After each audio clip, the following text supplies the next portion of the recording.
It was on, and then it was off, and it's back on again. This is a little update on West Ham United's pursuit over Lyon attacking midfielder Lucas Paqueta. An update came out last night while West Ham were cruising to a 3-0 victory in Denmark. Lots of positives from that game, and must I say, a very inconvenient time for transfer updates to come out. You're trying to watch the game, well, you are watching the game, but there's updates coming through. West Ham fans are messaging about it in the group chats and whatever. Oh, look, this is what's happening in regards to Paqueta. I'm trying to watch the game here, but at the same time, I need to keep an update on this transfer news. It was a very inconvenient time last night.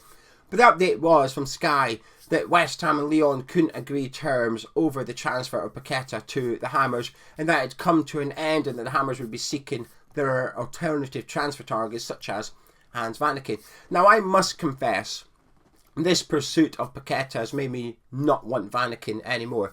When we were linked to him a week ago and the bids were going into Club Bruges, I was okay with it. I wasn't doing cartwheels. I wasn't like, oh yes, let's get this guy in. This is the one we need. But at the same time, I wasn't against it as such. It was just a bit of, yeah, alright, it is what it is. A bit like the Emerson deal for me. But since we've gone after Paqueta, I feel like the bar's been raised. My hopes have gone up that we could get Paqueta. But not just that. I feel like the drop in quality, the potential, the age profile of the two players is quite vast actually, in that Paqueta's our number one and Vanaken's our number two. I'd be quite disappointed if we ended up with just Vanaken at the end of the transfer window, which closes next Thursday, so less than a week to go till the deadline day. So the club's under a bit of pressure now, not just West Ham, anyone wanting to do business. It's clock ticking. We've also got a game at the weekend, we've got a game midweek next week as well, so it's not an ideal time to be doing transfer business.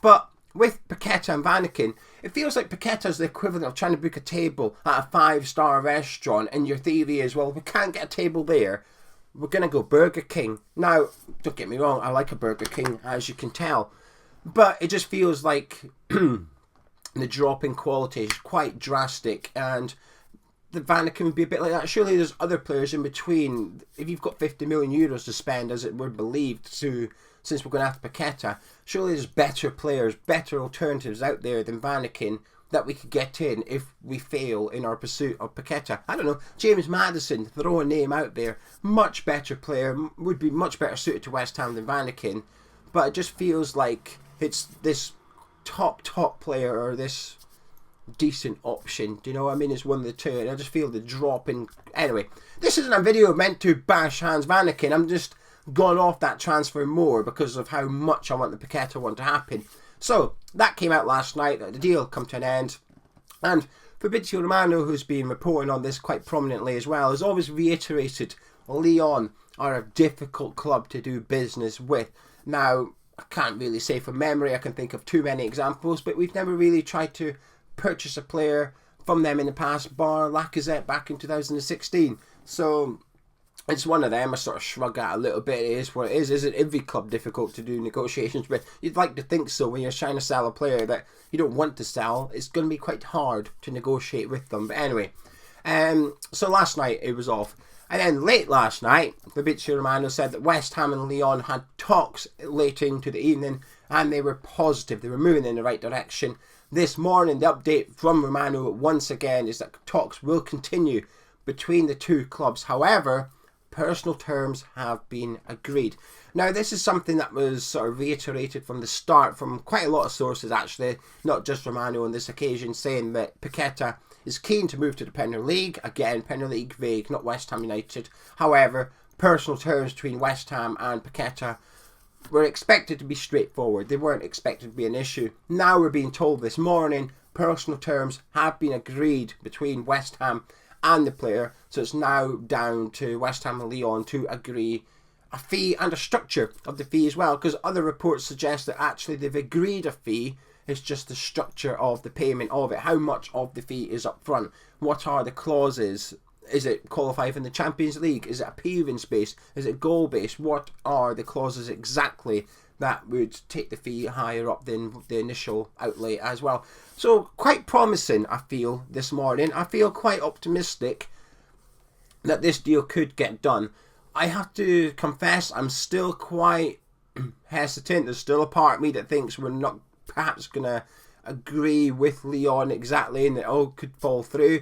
There's a little bit of me still a little bit worried that other clubs are looking at this, and once West Ham do agree something with Lyon, perhaps one or two other clubs show their hand and say, yeah, we'll offer what West Ham are offering, put us down, and then we'll go toe-to-toe with West Ham and negotiate with the player and try and get them that way. Because we've lost out on players like that. Amadou Onana, we did the hard bit. We negotiated with Leo, got the fee agreed, and then Everton came in and matched what we offered and took the player. And there's a lot of big clubs have been linked to Paqueta in the past. They still are. Manchester City have this ongoing negotiation, if you like, with Bernardo Silva. A lot of talk that Paqueta could be on their short list if Bernardo Silva does leave the Etihad in the next week. Like I said, Liverpool are screaming out for a centre midfielder like Paqueta as well. Newcastle supposedly are not in the running for him. They're focusing on the Alexander Isak transfer. Top signing for them, by the way. I really like Isak. He's a player I've liked for a few years, but he looks like he's on his way to St James's Park. But in regards to Paqueta to West Ham, it's promising, I guess. Like I said, I'm trying to keep a lid on my excitement, if you want, but if we do get this signing done, I will be doing cartwheels. Now, with Hans Vanaken, I wouldn't be. It would be a decent signing as far as I'm concerned, and that's pretty much it. This one would be... It would feel like a bit of a coup for West Ham, actually, if we could pull this off. If we could get this player in, unbelievable talent, a really good age as well, exactly what we need.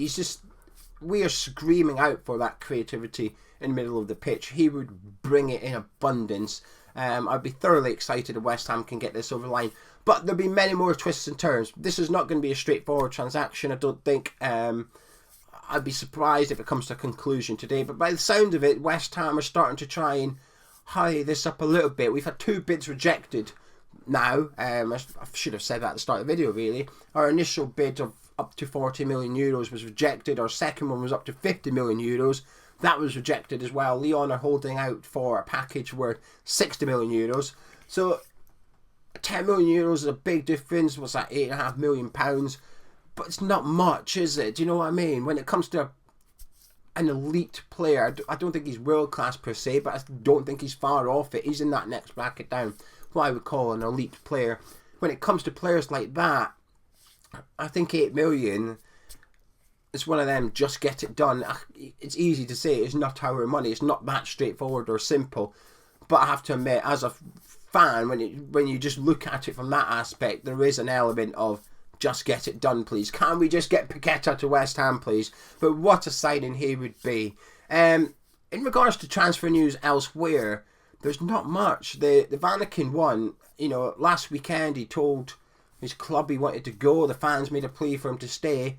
And it seems to have just stopped. It looks like the club have put that on the back burner. And I can get why, because like I said, in the transfer update I did earlier on the week, it felt inevitable we were going to sign him. He wants to move, we want him.